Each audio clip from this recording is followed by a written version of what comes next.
Halo, assalamualaikum warahmatullahi wabarakatuh. Nama saya Dimas Ramadan, NPM 2023200003 dari kelas A2 K11. Di sini saya akan mempresentasikan mata kuliah dari analisis perancangan sistem informasi berjudul Sistem Informasi Pelamaran Kerja Berbasis Web di Perusahaan Retail Matahari Department Store. Kita langsung aja ke materinya. Di sini yang nomor 2 ada alur sistem. Di sini alur sistemnya pelamar kerja. Pelamar membuat akun web di perusahaan, lalu pelamar login dan mengirimkan berkas ke perusahaan tersebut sesuai prosedur yang diberlakukan perusahaan tersebut secara online. Berkas bisa disiapkan melalui file atau bisa langsung dikirim. Lalu pelamar memasuki tahap seleksi berkas secara online, lalu pelamar mengikuti tes tertulis di web perusahaan. Lalu jika sudah melewati tahap seleksi berkas, pelamar kerja akan melakukan tes tertulis di web perusahaan. Lalu pelamar bisa melihat hasil pengumumannya. Lalu di slide berikutnya di sini ada analisa sistem dan pieces. Di sini ada performance, isinya adalah pendaftaran secara online. Yang kedua informasi penyebaran lowongan kerja hanya melalui online atau sosmed dan aplikasi lainnya agar cepat tersebar. Di sini yang nomor 3 ada ekonomi, membutuhkan data internet yang kuat agar tetap stabil koneksi ke web perusahaan. Yang nomor 4 ada kontrol, perusahaan menyeleksi berkas para pelamar untuk memenuhi syarat. Yang kelima ada efisien, tidak memerlukan waktu untuk mengantar berkas lamaran, lebih menghemat biaya dan cukup efisien dalam menerima berkas pelamar secara online dalam jumlah banyak. Yang keenam ada service, pengumuman pelamar yang diterima akan sedikit lama karena seleksi berkas yang detail. Lalu di slide berikutnya ada kesimpulan hasil analisa. Di sini kesimpulan, perusahaan ingin memudahkan proses penerimaan karyawan baru dengan menggunakan cara online atau menggunakan web yang dibuat oleh perusahaan itu sendiri untuk mengurangi terbuangnya waktu karena antrian pelamar dan tes jika dilakukan secara offline, dan lebih menghemat biaya karena tidak menggunakan berkas langsung.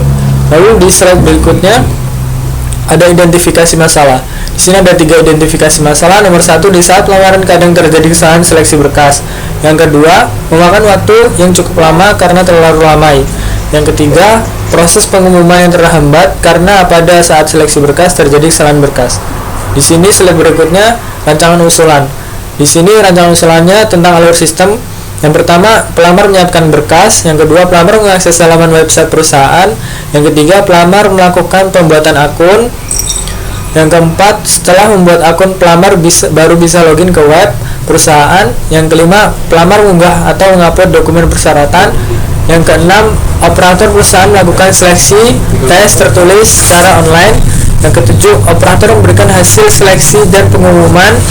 Yang ke-8, pelamar melihat hasil seleksi dan pengumuman di web perusahaan. Lalu di slide berikutnya di sini ada use case. Di sini yang terlibat ada operator dan pelamar. Operator bisa membuat akun dan pelamar juga bisa membuat akun. Lalu pelamar dan operator bisa login. Lalu operator bisa mengupdate informasi, pelamar bisa mengupload berkas. Lalu di sini operator setelah pelamar mengupload berkas, operator memvalidasi berkas. Lalu si pelamar melakukan tes pendaftaran. Lalu si operator menyeleksi berkas, lalu pelamar melihat hasil pengumuman. Lalu keduanya bisa saling melogout atau keluar. Lalu berikutnya di sini ada activity diagram. Di sini ada menu login. Di sini menu login ada operator dan sistem.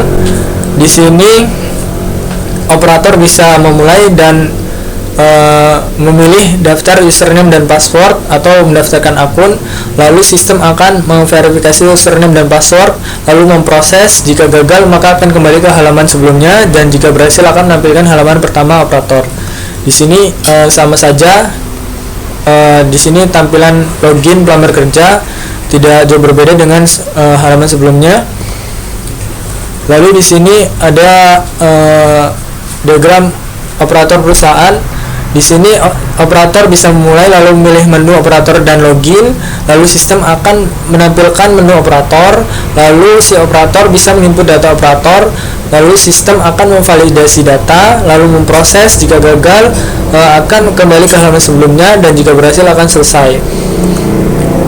Lalu di sini menginput data pelamar kerja. Di sini pelamar bisa memulai lalu login. Lalu bisa pilih menu daftar posisi. Lalu sistem akan menampilkan menu. Lalu pelamar akan upload berkas, mengirim berkas, lalu sistem akan memvalidasi data dan memproses. Jika gagal akan kembali ke halaman upload berkas, dan jika berhasil akan selesai. Lalu di sini masih di activity diagram tentang di menu kelola data pelamar kerja. Di sini pelamar login, lalu pilih data pelamar kerja. Sistem akan menampilkan data pelamar kerja. Lalu pelamar pilih tes pengujian, maka sistem akan menampilkan soal, lalu pelamar mengerjakan soal. Jika sudah, klik simpan, lalu sistem akan memproses menyimpan data ke database, lalu memproses. Jika ada kesalahan dalam pengujian, maka akan kembali ke halaman sebelumnya, dan jika berhasil akan selesai dan akan keluar hasilnya. Di sini ada activity diagram pengumuman. Di sini pelamar bisa login, lalu pilih info pengumuman jika sudah melakukan tes, lalu sistem akan menampilkan data pelamar yang diterima, lalu memproses dan selesai. Di sini ada kelas diagram. Di sini ada beberapa tabel dari kelas diagram ini. Di antaranya ada daftar online, pelamar, login, admin, tes pengujian, input data pelamar, registrasi, pengumuman, dan seleksi berkas. Nah, di sini tanda-tanda panahnya ini menunjukkan bahwa daftar online itu bisa ke input data pelamar, lalu pelamar bisa ke daftar online, lalu pelamar bisa ke registrasi. Dari tabel pelamar ini bisa ke registrasi, lalu pelamar bisa ke tabel login, lalu admin bisa ke tabel login juga, dan login bisa ke tes pengujian, lalu pelamar bisa ke menu pengumuman, lalu pelamar bisa ke menu ke seleksi berkas, dan begitu seterusnya sesuai anak panah yang dituju. Lalu berikutnya rancangan input dan output, tampilannya seperti ini. Ada username dan password. Lalu slide berikutnya ada halaman registrasi seperti ini, halaman pendaftaran seperti ini, lalu halaman tes penelitian seperti ini. Ini halaman utama pelamar, ada background dari perusahaan tersebut. Lalu seperti ini tampilan outputnya. Tampilan laporan data seleksi berkasnya akan tampil seperti ini. Lalu bukti pendaftaran juga seperti ini. Lalu tampilan pengumuman pelamar diterima juga seperti ini, akan keluar nomor, nama, alamat, dan keterangan. Lalu di sini ada pengkodean. Lalu di sini ada kesimpulan. Kesimpulannya dari rancangan ini, yaitu rancangan ini dibuat untuk memudahkan sekaligus mengefisiensikan perekrutan tenaga kerja baru di PT Matahari Department Store. Dengan sistem ini, perusahaan tidak perlu menerima berkas lamaran yang menumpuk dan ujungnya dibuang. Cukup menggunakan link yang disediakan perusahaan. Pelamar hanya perlu login dan menyerahkan berkas secara online dan ikuti prosedurnya sampai selesai. Cukup efisien dan akurat, bukan? Dan cukup menghemat biaya. Sekian dari presentasi dari saya. Jika ada kesalahan, saya mohon maaf. Saya akhiri. Wassalamualaikum warahmatullahi wabarakatuh. Waalaikumsalam warahmatullahi wabarakatuh.